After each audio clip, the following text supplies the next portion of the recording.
Bonjour, c'est Samy de Paléo Facile. Dans cet épisode, on va discuter de l'insuline, qui est une hormone, et expliquer en quoi l'insuline peut freiner la perte de poids. Alors, en perte de poids, on a deux grands paradigmes qui s'affrontent. Le premier, c'est le paradigme de calories in, calories out, qui se résume en disant que on prend du poids si on consomme plus de calories qu'on en dépense, peu importe la nature des calories. Et les personnes qui prennent du poids sont les gloutons qui mangent trop et qui ne bougent pas assez. Ce qui est défendu ici, c'est que la restriction calorifique, ça fonctionne, et que c'est la faute des personnes qui ne suivent pas le régime assez longtemps à cause d'un manque de motivation. Qu'il faut adresser ça d'un point de vue psychologique. L'hypothèse alternative que je vais présenter ici, serait de dire que le nombre de calories importe moins que la nature elle-même des calories. Et que l'impact hormonal des aliments, ce serait le principal facteur dans la prise de poids. Comme dirait Matt Lalonde, ça me prendrait une journée entière à expliquer pourquoi la qualité de la nourriture est plus importante que la quantité.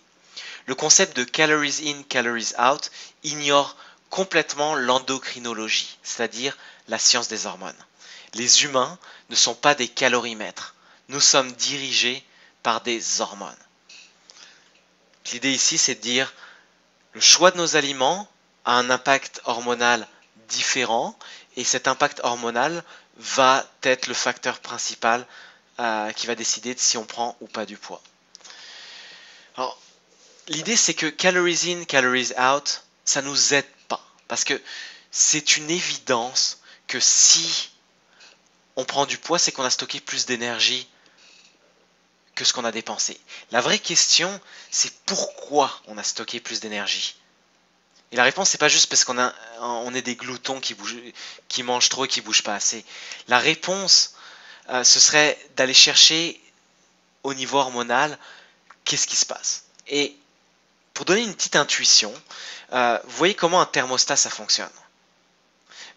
L'idée, c'est que le corps, il se passerait la même chose au moment où on restreint les calories. Donc, si on fait tomber les calories, ce qui va se passer, c'est que le corps va le détecter, il va voir qu'il est en manque d'énergie, donc il va réduire son métabolisme pour d'une part réduire la consommation d'énergie pour tenir plus longtemps, puis d'autre part engraisser plus.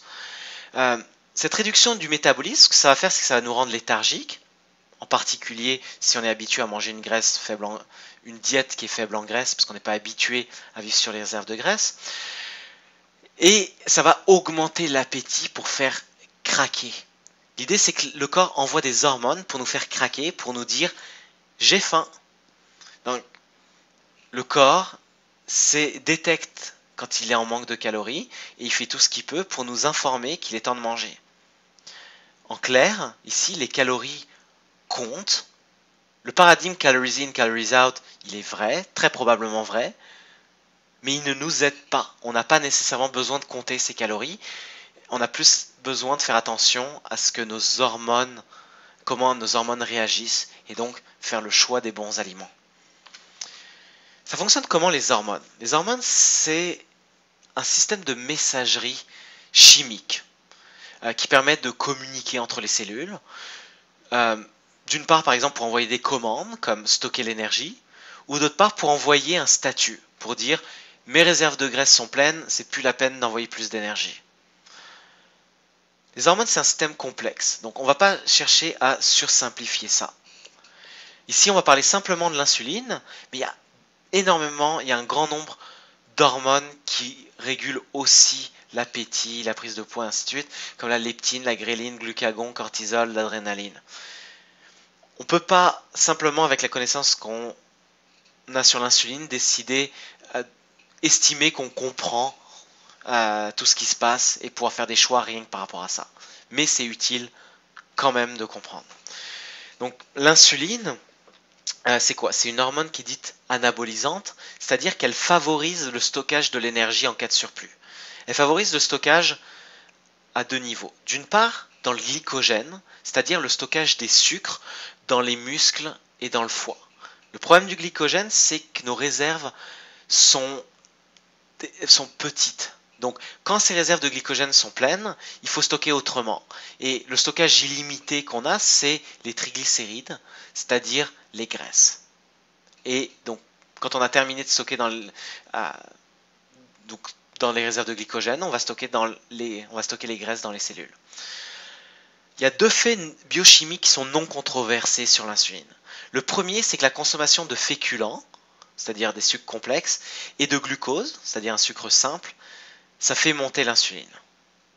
Le deuxième fait biochimique non controversé, c'est que l'augmentation de l'insuline favorise le stockage des graisses. Donc, consommation de sucre fait monter l'insuline. Faire monter l'insuline favorise le stockage des graisses. Ces deux faits-là sont non controversés. Comment l'insuline fonctionne? Les cellules du corps, à quelques exceptions comme le cerveau, en grande majorité peuvent choisir entre deux métabolismes. Le premier, c'est le glucose, le sucre. Le deuxième, c'est la graisse. En temps normal, on n'a pas de glucose. Les cellules vont utiliser les graisses qui sont stockées comme énergie. Mais quand on va avoir du glucose, du sucre dans le sang, les cellules du pancréas vont générer de l'insuline. L'insuline va être un messager qui va prévenir les cellules du corps d'utiliser le glucose comme énergie principale, d'arrêter de brûler les graisses et de stocker les graisses. Donc, en présence de sucre, on a de l'insuline. En présence d'insuline, on utilise le glucose, on arrête de brûler les graisses et on stocke ces graisses. En absence d'insuline, on utilise ces graisses qui sont stockées. Le problème, c'est que dans une diète occidentale, l'insuline est élevée de manière chronique, c'est-à-dire en continu. Les cellules n'utilisent jamais la graisse qui est stockée comme énergie. Alors ça a quoi comme conséquence? En plus, effectivement, de la perte de poids, donc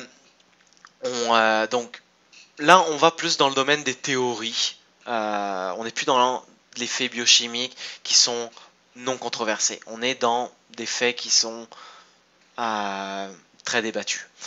Donc, ce qui va se passer, c'est que les cellules vont devenir moins bonnes à écouter le message. On va avoir ce qu'on appelle la résistance à l'insuline.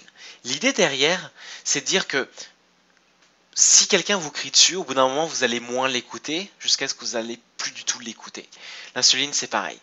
Les cellules, au bout d'un moment, elles n'écoutent plus le message, donc elles ne prennent plus le sucre qui est dans le sang. Donc ce qui se passe, c'est que le pancréas détecte que le niveau de sucre dans le sang ne descend pas, donc il génère encore plus d'insuline. Comme il en génère encore plus, les cellules vont se remettre à écouter un petit peu jusqu'à ce qu'elles n'écoutent plus. Et on va tomber dans un cercle vicieux, jusqu'à ce que le pancréas ne soit plus capable de générer plus d'insuline. Et à ce moment-là, les cellules n'écoutent plus le message, le sucre reste dans le sang et on a un diabète de type 2. La prise de poids, c'est un premier signe de résistance à l'insuline. Donc, les personnes qui prennent du poids ont de très fortes chances d'être déjà résistantes, au moins un petit peu à l'insuline. Mais ce n'est pas seulement les personnes qui prennent du poids. Il y a des personnes qui développent le syndrome métabolique sans grossir. Ce qui est encore plus dangereux parce qu'il n'y a aucun signe d'appel. Le syndrome métabolique, c'est quoi? C'est un ensemble de conditions, de facteurs de risque qu'on a mis ensemble et qui augmentent les chances d'avoir des maladies cardiaques, diabète, accident vasculaire cérébral. Donc l'autre point, c'est que les cellules du corps perdent la capacité à brûler de la graisse. Donc on devient léthargique, puis on grossit parce qu'on ne brûle plus ces graisses-là. Simplement pour modérer un petit peu ces propos, il faut savoir qu'une partie de la communauté paléo défend la consommation modérée de carbs. Donc on abordera ces arguments dans d'autres vidéos. Ce que ça veut dire, c'est qu'on ne sursimplifie pas le rôle de l'insuline pour faire des généralités. L'insuline a un impact. Si vous cherchez à perdre du poids, ça mérite très fortement de s'intéresser à l'insuline, mais ce n'est pas la seule chose à regarder. Et on reviendra là-dessus. Juste un dernier point sur ce que disent les études cliniques randomisées.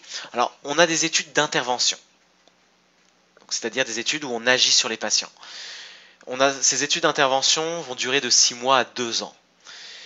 Et en moyenne, les régimes low carb, faibles en glucides, faibles en en carbs vont aboutir à une plus grande perte de poids que les autres régimes testés, qui incluent les régimes végétariens par exemple de type Ornish.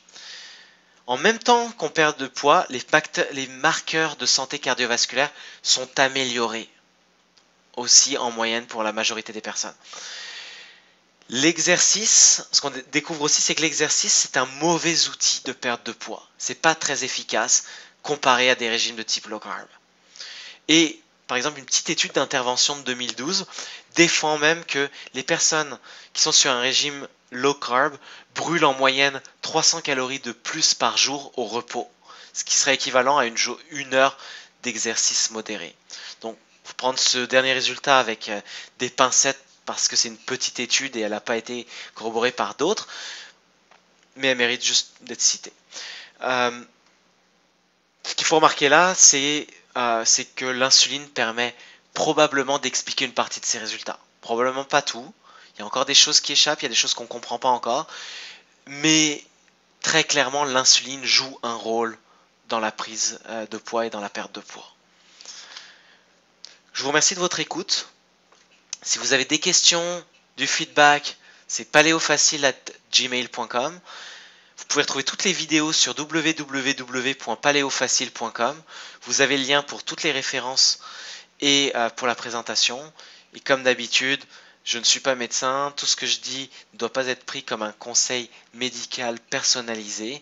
Et je vous invite très fortement à consulter votre expert de la santé, votre spécialiste de la santé, si vous désirez changer votre alimentation.